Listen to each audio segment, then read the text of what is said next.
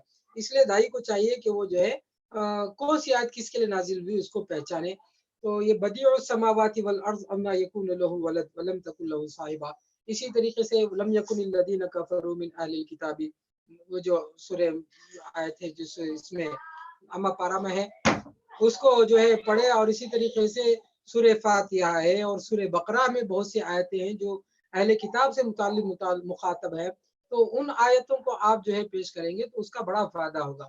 یہ کچھ چیزیں جو ہے ان کے سامنے رکھنے کی ہے جو توحید سے متعلق ہے، اور شرک کے لیے ان سے جو باقاعدہ جو بات کرنے کی ہے، جو اسلام نے نہج بتایا، قل ہاتو برہانکم ان کنتم صادقین، تم جو شرک کر رہے ہو اس کے لیے کوئی دلیل لے کر آؤ، تثلیث کے لیے دلیل لے کر آؤ، تثلیث یعنی ٹرینیٹی کے لیے دلیل لے کر آؤ۔ ٹرینیٹی کے لیے جو دلیل لے کر آئیں گے آپ کو میں پہلے سے بتا دوں، جان کے چیپٹر سے لا کر پیش کرنے کی کوشش کریں گے کہ یہ دیکھو یوحنا کی جو انجیل ہے اس میں جو ہے ٹرینیٹی کی بحث آئی ہے، تین خدا کی بحث آئی ہے۔ ایک دائی کو اچھے طریقے سے پہچاننا چاہے کہ جان جو ہے وہ اصل میں حواری نہیں ہے، جیسے سینٹ پال حواری نہیں ہے، اسی طریقے سے جان دا ایلڈر بزرگ جو یوحنا ہے وہ بھی حواری نہیں ہے۔ اس کو بہت اچھے انداز میں جسٹس تقی عثمانی صاحب جو ہے نے بیان کیا کہ یہ جو جان دا ایلڈر ہے یہ حواری نہیں ہے۔ حواریوں میں سے جن کی فہرست آئی ہے اس میں بھی ایک جان کا تذکر آتا ہے، لیکن وہ جان ہے جو عیسیٰ علیہ السلام کے پاس لایا جاتا ہے اور وہ بالکل بچہ ہوتا ہے۔ تو یہ جو حواری ہے جس نے انجیل لکھا ہے جان دا ایلڈر، کیا اس کی ملاقات عیسیٰ علیہ السلام سے ہوئی تھی؟ بائبل کے حساب سے، ان کے اصول کے حساب سے جان دا ایلڈر جو بزرگ یوحنا ہے جس نے انجیل لکھی، چوتھی جو انجیل ہے، اناجیل اربع میں جو چوتھا انجیل ہے، جو انجیل ہے وہ حواری جو جان ہے جس کا نام یوحنا ہے وہ اصل میں حواری نہیں ہے۔ تو جب حواری نہیں ہے تو اس کی کتاب ہمارے لیے معتبر نہیں ہے، اس مزاج کو سمجھے۔ جو حواری نہیں اس کی کتاب ہمارے لیے معتبر نہیں ہے۔ اناجیل ثلاثہ اصل ہے، اناجیل اربع اصل نہیں ہے، کیونکہ آپ جا کے گوگل میں بھی ریسرچ کر لیں، یوحنا جو ایلڈر ہے، جو بزرگ یوحنا ہے، وہ اس کی حواریت یعنی وہ عیسیٰ علیہ السلام سے ملقہ اس کی ثابت نہیں ہے۔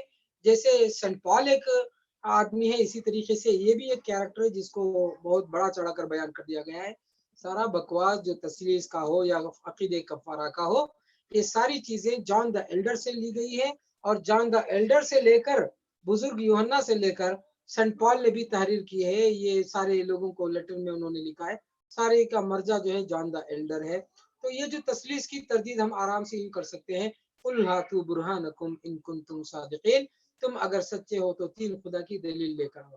تین خدا کی دلیل کے لیے وہ آسمانی باتیں ہونی چاہیے، مثالوں سے دین نہیں چلتا، فلسفوں سے دین نہیں چلتا، کہانیوں سے دین نہیں چلتا، واقعات سے دین نہیں چلتا، دلائل سے دین چلتا ہے۔ دلیل کہتے ہیں آسمان سے آئی ہوئی باتوں کو، اور ان کا سب سے بڑا پرابلم یہ ہے کہ آسمانی کتاب سے وہ دلیل نہیں لاتے، لوگوں کی مثالوں سے جو ہے دلیل لانے کی کوشش کرتے ہیں، فلسفے سے مثال جو ہے دلیل لانے کی کوشش کرتے ہیں، یا واقعات سے دلیل لانے کی کوشش کرتے ہیں۔ واقعات ہو یا فلسفہ ہو یا مثالیں ہوں یا جو ہے کہانی ہے، یہ دلیل نہیں بنتی، دلیل تو آسمان سے آئی ہوئی کتاب کو کہتے ہیں۔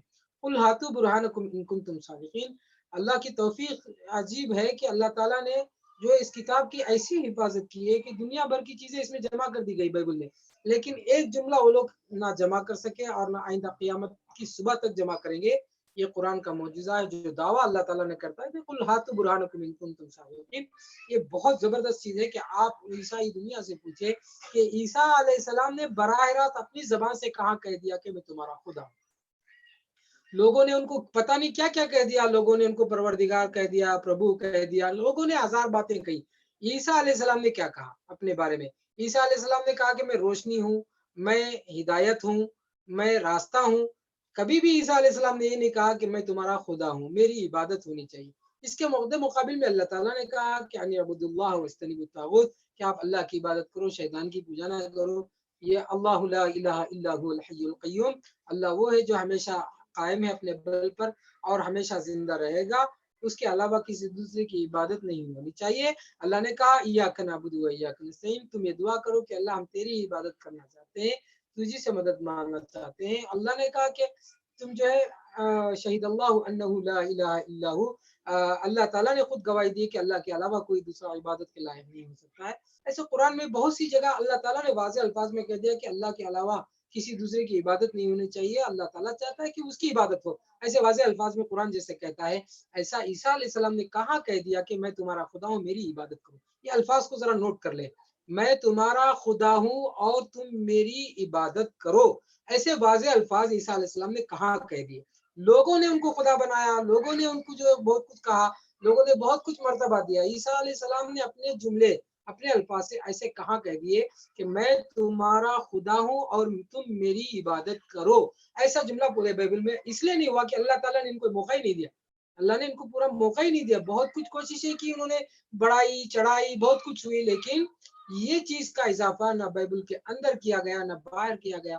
اس کی اللہ تعالیٰ نے جو ہے قُلْ هَاتُوا بُرْهَانَكُمْ إِن كُنتُمْ صَادِقِينَ، جو دلیل اللہ تعالیٰ کہتا ہے نا کہ تم شرک کے لیے دلیل لے کے آؤ، تو یہ چیلنج جو قرآن کا ہے قیامت کی صبح تک ہے، تو اللہ نے ان کو وہ موقع ہی نہیں دیا کہ وہ کتاب میں ایسی جملے ٹھوس دیں جہاں سے جو ہے شرک کی ابتدا ہو جائے۔ ایک بات یہ، دوسری بات ہو گئی۔ تیسری بات، ایک تو تسلیس کی تردید ہو گئی، دوسرا توحید کی دعوت ہو گئی، تیسرا رسول اللہ صلی اللہ علیہ وسلم کی طرف رسول اللہ صلی اللہ علیہ وسلم کی طرف لوگوں کو کیسے بلایا جائے، اس پر بھی بات ہو گئی۔ اب رہا مسئلہ عقیدہ کفارے کا، یعنی کروسیفیکیشن کا عقیدہ، جس پر اصل میں ہمارے تجربے کے حساب سے لگتا ہے کہ کروسیفیکیشن کا جو عقیدہ ہے، یعنی عقیدہ کفارہ کی بنیاد پر پوری عیسائی دنیا قائم ہے۔ یہ بہت عجیب بات ہے کہ جس پر پوری عیسائی دنیا 500 سال قائم تھی، یعنی عیسائی دنیا یہ بول رہی تھی، مسیحی دنیا یہ کہہ رہی تھی کہ خدا کا بیٹا زمین میں آیا، تو قرآن نے اس کا انکار کر دیا۔ قرآن نے کہہ دیا کہ خدا کا بیٹا نہیں ہو سکتا، جب اس نے بیوی نہیں رکھی تو خدا کا بیٹا نہیں ہو سکتا۔ اور لوگوں نے کہا کہ جب بغیر باپ کے پیدا ہوئے تو ایک کم چمتکار ہے، تو اس کا مقام ہے۔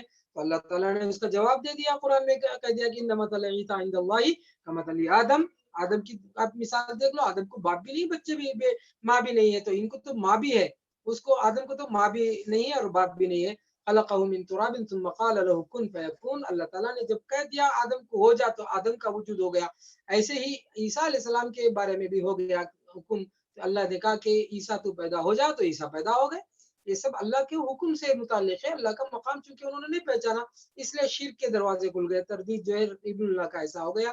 اب جو دنیا میں خدا آتا ہے تو خدا کا بیٹا آتا ہے، یہ تو ہو ہی نہیں سکتا۔ دوسری بات، خدا کی شکل جو ہے انسان کی طرح کیسے ہو سکتی ہے؟ اللہ تعالیٰ کو کسی نے دیکھا نہیں ہے۔ بہت سے لوگ جو ہے یہ حدیث سے کوٹ کرنے کی کوشش کرتے ہیں، جو عیسائی لوگ جو پڑھے لکھے لوگ ہوتے ہیں وہ لوگ کوشش کرتے ہیں، وہ بتانے کی کوشش کرتے ہیں کہ اللہ تعالیٰ نے اپنے آدم علیہ السلام کو خلق الآدم علی صورہ، آدم علیہ السلام کو اللہ نے اپنی صورت سے بنایا۔ یہ خلق الآدم علی صورہ، اللہ نے آدم کو اپنے صورت سے بنایا، اس سے مراد جو ہے اس کی نسبت اللہ کی طرف نہیں ہے، بلکہ آدم کو اس کی صورت سے بنایا، یہ اس کا مراد ہے۔ اس کو جو ہے غلط طریقے سے، بھونڈے طریقے سے پیش کیا جاتا ہے۔ خلق الآدم علی صورتہ، یعنی آدم کو اللہ نے اپنے صورت پہ نہیں بنایا، حقیقت میں یہ کہ آدم کو اللہ نے آدم کی صورت سے بنایا، یہ اس کا ترجمہ ہوتا ہے، کیونکہ ہی کی ضمیر جو سب سے قریب ہوتی ہے اس کی طرف لوٹ کر جاتی ہے۔ گرامر کا ایک اصولی بات ہے، گرامر کی ایک اصولی بات ہے۔ دوسری بات جو آپ آئیں گے، پھر اس زمین میں خدا آیا ہے اور پھر خدا کا بیٹا آیا ہے، ان کا یہ ماننا ہے۔ اور کیوں آیا ہے؟ آدم کے پاپ کو معاف کرنے کے لیے، جبکہ ہمارا یہ عقیدہ ہے وَلَا تَزِرُ وَازِرَةٌ وِزْرَ أُخْرَى، ایک کا جرم دوسرے پر تھوپا نہیں جاتا، یہ اللہ کا اصول ہے، قیامت تک یہ اصول رہے گا۔ تمہارا پاپ تمہارے ساتھ رہے گا، دوسرے کا پاپ دوسرے کے ساتھ رہے گا، قیامت کے دن انصاف ہوگا۔ دنیا میں بھی یہی اصول اللہ کا چلے گا کہ ایک کا پاپ دوسرے کے سر پر نہیں آئے گا۔ تو جب آدم جو غلطی کی ہے، ہمارا تو یہ ماننا ہے کہ اللہ تعالیٰ نے ان کو معاف کر دیا۔ اگر کیے آپ کے عقیدے کے حساب سے اگر مان لیا بھی جائے، اگرچہ کہ ہم اس کو نہیں مانتے، پھر مان لیا بھی جائے تو یہ ہمارا عقیدہ یہاں رک جاتا ہے۔ کہا جاتا ہے کہ آدم کا گناہ آدم کے نسل پر منتقل نہیں ہوتا، جیسے کہ ان لوگوں کا عقیدہ ہے کہ آدم کا گناہ منتقل ہوتا رہا، یہاں تک کہ اس میں موسیٰ علیہ السلام بھی بہ گئے، ابراہیم علیہ السلام بھی بہ گئے، نوح علیہ السلام بھی بہ گئے۔ پورے انبیاء ان کے نظر میں جو ہے قابل معتبر، قابل اعتبار نہیں ہے سوائے عیسیٰ علیہ السلام کے۔ اس کے لیے سارے نبیوں کو جو انہوں نے سیکنڈ کیٹیگری کے نبیوں میں ڈال دیا۔ اس لیے اسلام نے جو باتیں مطلب لا نفرق بین احد من رسلی، نبی جو ہے، جو قرآن جو نازل ہوا ہے، اس کے اصولوں میں سے ہم کے نبی اور رسولوں کے درمیان کوئی جو ہے موازنہ نہیں کر سکتے، اور نہ کسی کو بڑھا کر کسی کو کم